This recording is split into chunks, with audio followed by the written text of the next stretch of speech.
बिहार में शिक्षा विभाग एक के बाद एक फैसले ले रहा है। कई फैसलों को लेकर विवाद भी हो रहा है। पहले जाति आधारित गणना में स्कूली शिक्षकों की ड्यूटी लगाई गई थी। देखा गया था कि शिक्षक स्कूल में पढ़ाने के बजाय जातीय गणना के काम में जा रहे हैं, इसलिए स्कूलों में पढ़ाई बाधित हो रही थी, बच्चों ने स्कूल आना भी छोड़ दिया था। वहीं अब जो स्कूल के शिक्षक हैं उनको कहा गया है कि जो मिड डे मील के चावल के खाली बोरे होते हैं उनको आप 20 रुपये में बेचिए, एक बोरा को 20 रुपये में बेचिए। वहीं स्कूलों के जो कबाड़ होते हैं, स्कूल में जो कबाड़ होते हैं उसको बेचने के लिए भी शिक्षकों को कहा गया है। ये 2 आदेश पारित हुआ। अब इसको लेकर जमकर विवाद हो रहा है, शिक्षक इसका विरोध कर रहे हैं। इस वक्त हम पटना में एक स्कूल में पहुंचे हैं। ये यहाँ पे कन्या मध्य विद्यालय है और एक और विद्यालय है, तो उसके परिसर में हम हैं। देखिए, ये जो मिड डे मील के चावल के खाली बोरे हैं इसको बेचने का आदेश पारित हुआ है। 20 रुपये में एक बोरा बेचने को कहा गया है। इन बोरों में अनाज है, मिड डे मील जो है इसी से बनाया जाता है। तो जो आदेश पारित हुआ है उसको लेकर जमकर विरोध हो रहा है। कबाड़ को भी सेल करने को कहा गया है। हमारे साथ इस स्कूल के हेडमास्टर हैं। क्या नाम है आपका? असीम मिश्रा। असीम मिश्रा जी, यहाँ पे आपके पास कितने स्कूल का प्रभार है? नहीं, स्कूल का एक ही स्कूल का प्रभार है। इस कैंपस में 3 विद्यालय। कौन कौन से विद्यालय हैं? ये डे में दिवाकालीन में 12 बजे से बालक मध्य विद्यालय चलता है, एवं 2 विद्यालय जो है वो सुबह में 6:30 से 11:30 चलता है। एक तो ये विद्यालय है कन्या मध्य विद्यालय अदालतगंज वाटर टावर, और दूसरा मध्य विद्यालय मीठापुर अशोक मार्केट। अच्छा, ये हम क्या कहेंगे आशीष कैमरामैन को थोड़ा तस्वीरें दिखाएं, थोड़ा आप इधर आ जाइए। ये जो मिड डे मील के चावल के बोरे हैं, ऊपर खाली बोरे भी, इसको बेचने का जो है आदेश पारित हुआ। कहा गया कि शिक्षक इसको बेचेंगे। इसको आप कैसे देख रहे हैं? देखिए, ये आदेश पहले से ही है। पहले 10 रुपया रेट था। पहले रेट 10 रुपया था, जिसको कि 100% बढ़ा करके 200% कर दिया गया है। तो यह तो मतलब अगर सरकार को लगती है कि इतनी महंगाई बढ़ी है इधर 10 रुपया से 20 रुपया 100%, तो हमारा रेट भी जो है जिससे बच्चों को हम इस चावल के अलावा जो और चीज़ अवेलेबल करवाते हैं, जिसके लिए सरकार 5 रुपया 45 पैसा देती है एक बच्चों के लिए, तो वो 10 रुपया 90 पैसा कर दे। तो अगर 20 रुपये में यह बोरा नहीं भी बिकेगा तो हम लोग मैनेज कर लेंगे। लेकिन अभी तो अंडे का रेट जो है इस गर्मी में भी 6.5 रुपया होलसेल रेट है। 20 रुपये में नहीं बिक पाएगा, सवाल ही नहीं उठता है। आप देखिए, ये कुछ बोरा जो है चूहा कुतर देता है, उसके बाद वो बोरा 3 रुपया और 5 रुपया में मांगता है। अच्छा बोरा 10 रुपया में ले जाता है। अच्छा, 20 रुपया जो दाम तय किया गया वो ठीक है, लेकिन शिक्षकों का काम बोरा बेचना है कि पढ़ाना है? देखिए, अब तो ये हम लोग सरकारी नौकर हैं। जो सरकार का आदेश होगा उसका अनुपालन तो हम लोगों को करना ही पड़ेगा, और करते भी हैं। इसमें थोड़ी सी मजबूरी तो हम लोगों को जरूर हो जाएगी कि 20 रुपया में संभवतः यह बोरा नहीं बिके। और स्कूल आवर में आप बोरा बेचने का काम करेंगे तो बच्चों की पढ़ाई बाधित नहीं होगी? आपको लगता है किस तरह के फैसले वापस लिए जाए? फैसला तो वापस होना ही चाहिए। फैसला वापस नहीं होना चाहिए, बल्कि बोरा अगली बार जब चावल आए तो ये बोरा हम उनको वापस कर दें सरकार को। यह इस तरह का आदेश हो जाए, हम लोग बोरा को कलेक्ट करके बढ़िया से रखेंगे।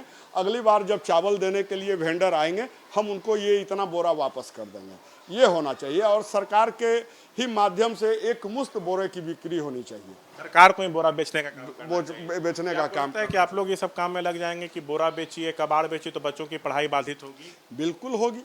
यहाँ पर 8 क्लास चलता है और 7 ही शिक्षक हैं, तो हम तो पहले से ही 1 और 2 को कंबाइंड क्लास के रूप में चलाते हैं। अगर 1 से 2 शिक्षक भी छुट्टी में अगर जाते हैं तो हमारा 2 क्लास जो है, 3 क्लास जो है वो कंबाइंड क्लास के रूप में चलाना पड़ता है। और ऐसा तो होता ही है, 7 टीचर हैं तो कोई ना कोई, उनको 5 महिला शिक्षिकाएं हैं तो 2 विशेष अवकाश। कि गैर शैक्षणिक कार्यों से शिक्षकों को दूर रखा जाए, सिर्फ पढ़ाने का काम दिया जाए? तो हम लोग हमेशा से मांग करते रहे हैं कि भोजन भी वेंडर के माध्यम से ही कहीं एक जगह से आए, लेकिन भोजन भी हम लोगों को बनवाना पड़ता है। जातीय आधारित गणना में शिक्षकों की ड्यूटी लगाई गई थी, बच्चों की पढ़ाई बाधित हो रही। मैं अकेला इस विद्यालय में इकलौता शिक्षक बचा हुआ था, बाकी हमारे सभी शिक्षक जातीय गणना में चले गए थे, और मेरी भी ड्यूटी सुपरवाइजर के रूप में लगी थी। लेकिन हमारे प्रधान सचिव की एक चिट्ठी थी कि विद्यालय बंद नहीं होना चाहिए, तब हमने, और वहाँ पर कोई चिट्ठी को वापस करने वाला नहीं था, तो मुझे रजिस्ट्री करना पड़ा था कि मेरे रहने से विद्यालय बंद हो जाएगा। समझ गए। देखिए, हेडमास्टर है ये भी फैसले का विरोध कर रहे हैं, कह रहे हैं कि 2-3 रुपये में ही ये बिक पाएगा और बेचने में भी दिक्कत होगी, सरकार खुद इसको बेचे, ये ज़्यादा अच्छा रहेगा। देखिए स्कूल में जो कबाड़ है, कैमरा पर्सन आशीष को कहेंगे कि आप तस्वीरें दिखाते रहिए, जो कबाड़ है, कबाड़ बेचने का भी आदेश हुआ है, जैसे लकड़ी का कबाड़, लोहा, प्लास्टिक, रद्दी कागज़, खराब पड़े पंखे, इन्वर्टर, कंप्यूटर और जो बिजली उपकरण खराब हो गए हैं, चाहे जो पुराने स्टील के बर्तन हैं जो खराब हो चुके हैं, उनको भी जो है बेचने का आदेश पारित हुआ। जो कबाड़ यहाँ है उसको भी दिखाने का काम कीजिए। कैमरा पर्सन आशीष से मैं कह रहा हूँ, देखिए खराब गोदरेज है, पुरानी लकड़ी बेंच है, उस सब को जो है कहा गया है कि आप बेचिए और जो पैसा बोरा बेच के, कबाड़ बेच के आएगा उस पर कहा गया है कि उसको सरकारी खातों में जमा कीजिए। हमारे साथ एक और शिक्षक हैं, क्या नाम हुआ आपका? अजय किशोर प्रसाद मेरा। मध्य विद्यालय में है जी, मैं मध्य विद्यालय मीठापुर चौक मार्केट में हूँ। इसी कैंपस में संचालित होता है। नाम क्या बताएं? अजय किशोर प्रसाद। अजय जी, ये बोरा बेचने का आदेश पारित हुआ है, जो मिड डे मील के बोरे खाली हो जाएंगे चावल वाले, और अब कबाड़ बेचने का भी आदेश शिक्षकों को दिया गया है। तो आप पढ़ाने के समय में ये सब कर पाइएगा? नहीं सर, जैसे बोरा बेचने का आदेश है ना सर, तो बोरा तो अगर जहाँ तक रेट की बात है तो अभी तक तो बोरा वाला आया नहीं है। स्कूल का आवर के बाद जो है जरूर आता है। अगर ऐसा पत्र निर्गत हुआ है कि 20 रुपये बोरा बेचना है, अगर वो तो बोरा के ऊपर निर्भर है कि ये 20 रुपये लेगा या 15 रुपये लेगा या 10 रुपये लेगा। बेचने में दिक्कत नहीं होगी? तो दिक्कत होगी नहीं। अगर मान लीजिए 20 रुपया में नहीं लेगा तो हम कहाँ से बेचेंगे? चूहा ही कुतर दे रहे हैं। हाँ, एकदम कुतर देगा।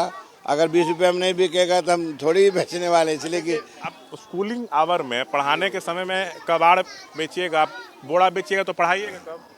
पढ़ाई बाधित होगी आपको लगता है? देखिए सरकार की जो पत्र निकलती है या हमारे विभाग जो पत्र निकलता है, हम लोग उसका अक्षरशः पालन करना चाहते हैं और करते भी हैं, लेकिन विद्यालय आवर के बाद हमारा जो समय है, निर्धारित समय है, वो समय समाप्ति के उपरांत ये काम करने में हमें कोई परेशानी, इसलिए कि मैं सरकार का जो पत्र आदेश होगा उसका मैं अक्षरशः पालन करूँगा। कबाड़ बेचने का जो कहा गया है, अब कबाड़ बेचने की बात है, लकड़ी उकड़ी जो कबाड़ बेचने की बात है, तो अब जहाँ कबाड़ है या मान जहाँ हमारे यहाँ से कबाड़ निकलता है तो वही होगा। जब तक कबाड़ी वाला नहीं आएगा नहीं बिकेगा, इसलिए कि हम गैर शैक्षणिक कार्यों में आप लोग को लगाने से बच्चों की पढ़ाई भी बाधित? नहीं, जैसे हम कबाड़ थोड़ी बेचने जाएंगे बाहर। अगर वो कबाड़ वाले आते हैं तो बेचेंगे, लेकिन स्कूल आवर के बाद। क्या आपको लगता है कि बच्चों के पढ़ाई को देखते हुए सरकार को इन फैसलों पर एक बार फिर से विचार करना चाहिए? देखिए सरकार फैसला ये इसलिए नहीं ले रही है कि वो कबाड़ मुक्त विद्यालय बनाना चाह रही है कि विद्यालय में किसी प्रकार का फालतू सामान न रहे, विद्यालय स्वच्छ एवं सुंदर और सौंदर्यीकरण इसे बनाया जाए। इसीलिए इसको कबाड़ मुक्त बनाने की कार्रवाई की जा रही है। देखिए शिक्षक जो है कहीं ना कहीं विरोध कर रहे हैं फैसले का, कह रहे हैं कि पढ़ाने के समय तो ये सब संभव नहीं है, तो लगातार जो है ये सब का विरोध जो है वो हो रहा है। हम पटना के एक स्कूल से आपको जो है तस्वीरें दिखा रहे हैं लगातार। ये देखिए, आशीष को हम कहेंगे कि आपको तस्वीरें दिखाएं। देखिए यही वो आदेश है, पारित हुआ था 14 तारीख को, जिसमें कहा यह गया था कि जो मिड डे मील के जो चावल के खाली बोरे हैं उनको 20 रुपया में बेचा जाए। पहले 10 रुपया रेट था इसका। ये देखिए, यही वो आदेश की कॉपी है। हम आदेश की कॉपी आपको दिखाने की कोशिश कर रहे हैं, और साथ में देखिए एक और कॉपी है। ये जो है कॉपी जो है वो 16 तारीख को पारित हुई थी, जिसमें कहा यह गया था कि जो स्कूल के कबाड़ हैं उनको भी बेचा जाए। तो शिक्षकों को बोरा और कबाड़ बेचने का आदेश हुआ है, लेकिन शिक्षक जो हैं इस फैसले से खुश नज़र नहीं आ रहे हैं। कहीं ना कहीं बच्चों की पढ़ाई भी जो है वो बाधित होगी। कैमरा पर्सन आशीष के साथ से श्याम कुमार, एबीपी न्यूज़, पटना।